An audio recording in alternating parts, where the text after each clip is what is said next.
Today I'm getting to know another community theatre company. Meg Warren is president of Western Arts Theatre in Essendon. Hi Meg. Thank you. Thank you so much, Andrew, for giving me the opportunity to come and share with you. How do you get people involved? How do people find out about Western Arts, and how do they sign up? How do they get involved in what you do? I guess the biggest thing, and this is a faux pas on community musical theatre, but the biggest advertising that you do is when you're about to audition for a show and then when you're about to perform the show. So for us, it's really been increasing a social network platform appearance. Yes, we advertise our shows. Obviously, we can't advertise shows at the moment, so we've been about walking down memory lane. But also in last week in Are You OK?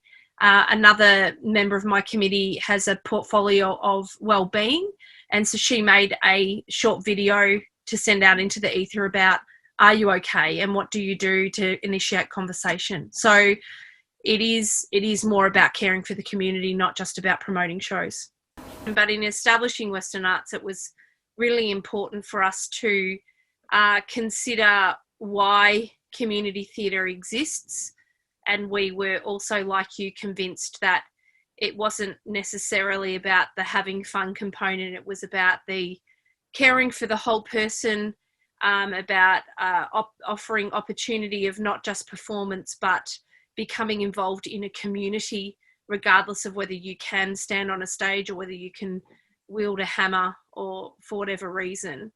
And I guess when I took over the presidency as well, I've been quite proactive in making sure that we open up networks with other musical theatre societies in our area, working out what they're doing, how we can cross-promote with them, and because it is about building community. It's not just about being insular. I think musical theatre is much more than just standing on a stage and singing. And do you think that's what makes Western Arts different to other community theatre companies around you? Yeah, I think so. And we have been told that as well. Performers who have come in and done shows with us, that have done shows with other companies as well, say we have a very different sense to I guess the priorities that we hold as a company are just a little bit different than other companies. You've obviously got a lot on. You're a busy mum. You work. You balance all sorts of stuff. Community theatre takes up a lot of time, particularly being the president of a community theatre company. Why do you do it? That's a long answer. There's a few facets to it. I think you probably have to go back to why we created Western Arts in the first place. And that was because I felt like I needed to give back. I had been performing myself for many, many years and not in the production side of things. And so there was a curiosity in me to think, can it actually be done? So that was one of the reasons. And then, of course, it's like, it's like pregnant ladies have a baby and they forget about the pain and go back and have another baby. It is exactly like that in musical theatre too. The pain and the angst and the yelling that happens in our house at the time of performance, and then you forget about it all and you go, right, what show's next? So it is addictive. But also on a personal basis, it's a common ground for my husband and I. And they say that healthy, flourishing marriages have something incredible in common that they can work on together. And musical theatre is that thing for Tim and I. He builds incredible sets. He is an incredible bass singer himself, but tends not to perform, but is a structural engineer. So we need that in good structured set building. So, and he's been on the committee with me since the onset as well, in treasurer roles, and now on just general committee. But, having something in common with your husband, I think, is really good. So we keep doing it. And then on a family line, I keep doing it because I want to show my girls that you invest time into what you have a passion for. And music is passionate in our house, and it's always been a passion of mine in life. And so, yeah, I guess I just do it because I enjoy it. The enjoyment outweighs the pressures that you feel. Most of the time. Most of the time. Meg, you've got 2 daughters. Are they performers too? Yes, so they are.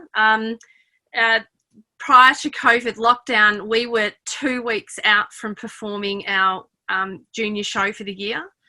So we do a junior show every year. This year it was Hairspray Junior, and my eldest daughter was cast in the role of Amber. So yes, she's a performer, and the other one was a nicest kid in town dancer. So yeah, they are performers.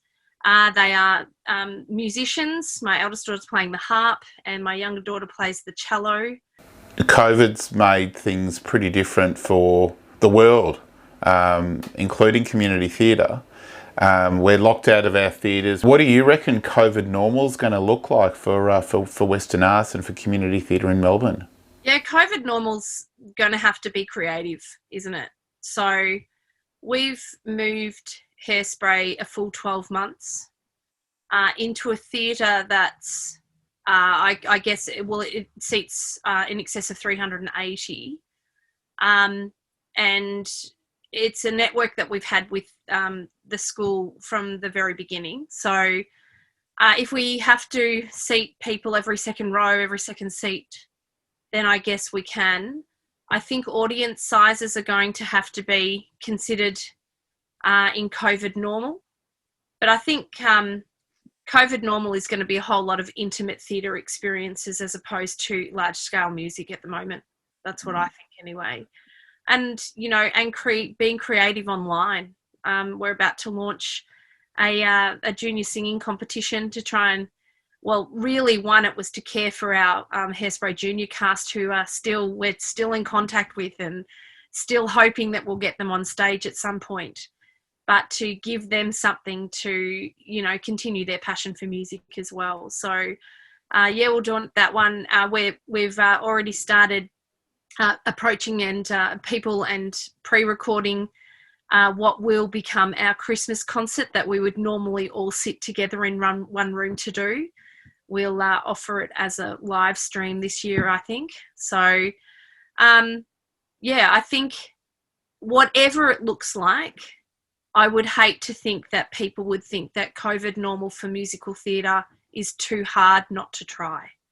And so we're still trying. Into next year, Hairspray Junior. What else? What else is on the cards? Yeah, so next year it was our junior production in April, and then we do a community cabaret. So at least one show a year for Western Arts is a community, what we call a community show, where whoever turns up to audition is in.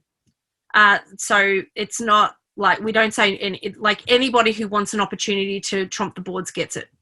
So that's our community cabaret next year, will be in July. It's called Never Enough, because we've already done a cabaret 3 years ago called Never. It's kind of like a twisted Broadway where people come and sing a song that they will never ever get to perform in the musical theatre realm because they're the wrong gender, the wrong colour skin, the wrong age. And so they come with a song they've always wanted to sing, and we put it into a cabaret. So it's called Never Enough. And then October, we've moved what should have been this October, but we've moved it a full 12 months. We're doing Little Shop of Horrors. Yep, so that's the plan for 2021. Fingers crossed. As of right now. As of right now. Yeah.